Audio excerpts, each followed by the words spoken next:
ഇന്ന് ഞാൻ തയ്യാറാക്കുന്നത് ചോറിനൊക്കെ കഴിക്കാൻ പറ്റിയ നല്ലൊരു മുതിരക്കറിയാണിത്. നല്ല ടേസ്റ്റാണിത്. പെട്ടെന്ന് തന്നെ തയ്യാറാക്കി എടുക്കാം. ഇതെങ്ങനെ തയ്യാറാക്കുന്നത് നോക്കാം. അതിനായിട്ട് ഞാനൊരു 200 ഗ്രാം മുതിര ഒരു 5 മണിക്കൂർ വെള്ളത്തിലിട്ടതാണ്. ഇത് കഴുകി ഞാനൊരു കുക്കറിലേക്ക് മാറ്റിയിട്ടുണ്ട്. ഇനി ഇതിലേക്ക് ആവശ്യത്തിനുള്ള ഉപ്പ് ചേർത്ത് കൊടുക്കാം. ഒരു 1/4 ടീസ്പൂൺ മഞ്ഞൾപ്പൊടിയും കൂടെ ചേർത്ത് കൊടുക്കാം.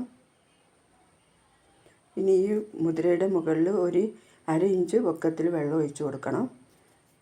വെള്ളത്തിലിട്ടത് കൊണ്ട് പെട്ടെന്ന് വെന്ത് കിട്ടും, അല്ലെങ്കിൽ കുറച്ചുകൂടെ കൂടുതൽ വെള്ളം ഒഴിച്ച് കൊടുക്കണേ. ഇനി ഇത് നമുക്ക് വേവിച്ചെടുക്കാം.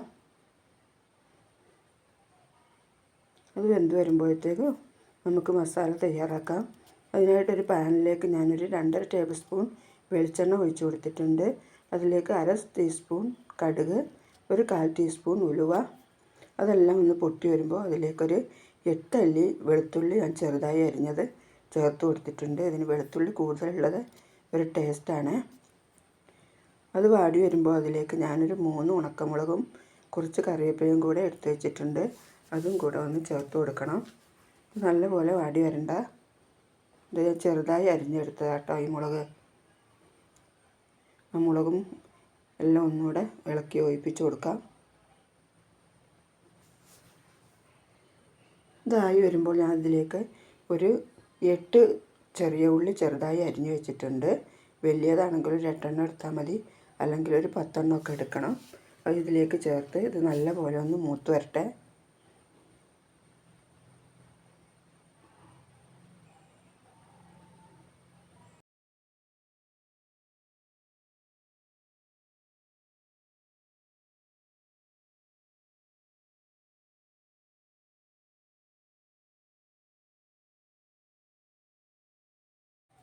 ഉള്ളിയും എല്ലാം നല്ലപോലെ മൂത്ത് വന്നിട്ടുണ്ട്. ഇനി തീ ഒന്ന് കുറച്ച് വെച്ച് കൊടുത്ത് നമുക്കിതിലേക്ക് മസാല ഇടാം. അതിനായിട്ട് 1 ടേബിൾ സ്പൂൺ മല്ലിപ്പൊടി, 3/4 ടേബിൾ സ്പൂൺ മുളക് പൊടി, എരിവ് കുറഞ്ഞതും കൂടിയതും കൂടിയാട്ടോ, രണ്ടും കൂടെ ചേർത്ത് പൊടിച്ച് വെച്ചതാണ്. ഒരു 1/4 ടീസ്പൂൺ മഞ്ഞൾപ്പൊടി നമ്മൾ നേരത്തെ വേവിച്ചപ്പോൾ മുതിരയിൽ ഇട്ട് കൊടുത്തിട്ടുണ്ട്. ഇതിൻ്റെ ഈ പച്ചമണമൊക്കെ ഒന്ന് മാറി വരട്ടെ.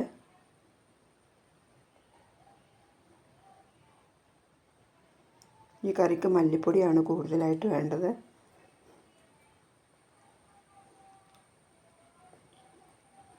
ഇനി ഇതിലേക്ക് ഞാൻ 2 തക്കാളി എടുത്ത് വെച്ചിട്ടുണ്ട്. അത് ചെറുതായി അരിഞ്ഞതാണ്. അത് ഇതിലേക്ക് ചേർത്ത് കൊടുക്കാം. 2 ചെറിയ തക്കാളിയാണ് ചേർത്തിട്ടുള്ളത്. അതൊന്ന് വാടി വന്നാൽ മതി, നല്ല വെന്ത് അളിഞ്ഞൊന്നും പോകണ്ട.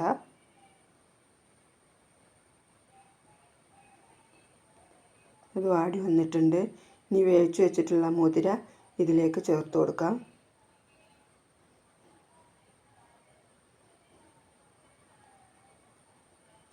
മുതിര വേവിക്കുമ്പോൾ എപ്പോഴും വെള്ളത്തിലിട്ട് വേവിക്കുന്നതാണ് പെട്ടെന്ന് വെന്ത് കിട്ടാൻ നല്ലത് കേട്ടോ. ഇനി ഇതിലേക്ക് ഞാൻ കുറച്ച് വാളംപുളി വെള്ളത്തിലിട്ട് വെച്ചിട്ടുണ്ട്. കുറച്ചേ വെച്ചിട്ടുള്ളൂ. തക്കാളി ഇട്ടുകൊണ്ട് കൂടുതൽ പുളി വേണ്ട. ഒരു നെല്ലിക്ക വലുപ്പത്തിലൊക്കെ, ചെറിയൊരു നെല്ലിക്ക വലുപ്പത്തിലുള്ള പുളിയാണ് ഞാൻ ഇട്ട് വെച്ചിട്ടുള്ളത്. അത് ഇതിലേക്ക് ചേർത്ത് കൊടുക്കാം.